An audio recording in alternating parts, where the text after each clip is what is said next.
नमस्कार मंडळी, मी अमृता स्वागत करते तुमचं माझ्या नवीन व्हिडिओमध्ये। तर आज आपण इथे डांगर घेतला आहे, डांगराची भाजी करणार आहोत। तर बरेच जण याला लाल भोपळाही म्हणतात आणि मी इथे डांगर अशा प्रकारे कट करून घेतला आहे, स्वच्छ धुवून घेतला आहे।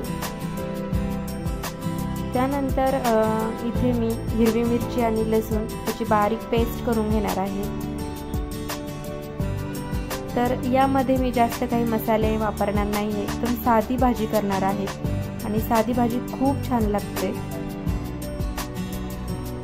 आणि तुम्ही ही डांगरची भाजी कशा पद्धतीने करतात तेही मला सांगा, म्हणजे मला समजेल की अजून काय काय आपण याच्यात ॲड करू, म्हणजे कोणत्या पद्धतीने करायला पाहिजे तशी पद्धत करून बघायची, वेगवेगळं छान लागते। आणि मलाही आवडतं की कोणी मला सांगितलेलं की अशा प्रकारे कर तशा प्रकारे कर, तर मी करून बघत असते। मी नेहमी करतच असते डांगरची भाजी। त्यानंतर कढईमध्ये तेल टाकून जिरं मोहरी टाकून घ्यायची, त्यानंतर हिंगही टाकायचा।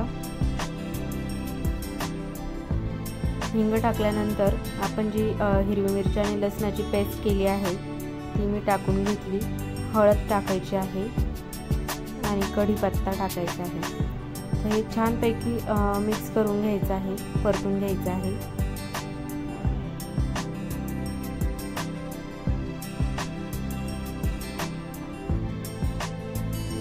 त्यानंतर डांगर कट केलेलं आहे तेही टाकलं, छान असं मिक्स करून घ्यायचं आहे। तर ही भाजी एकदम अशी झटकीपट पण होते आणि खायलाही खूप टेस्टी लागते।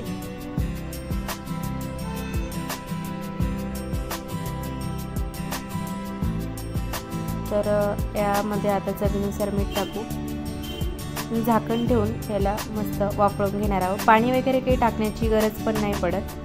तुम्ही बघू शकता छान अशी भाजी इथे शिजलेली आहे, खूप अशी चमचमीत दिसत आहे।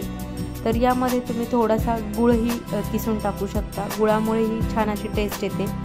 पण आहोंना नाही आवडत जास्त गोड भाज्या वगैरे, तर मी स्किप केला गुळ।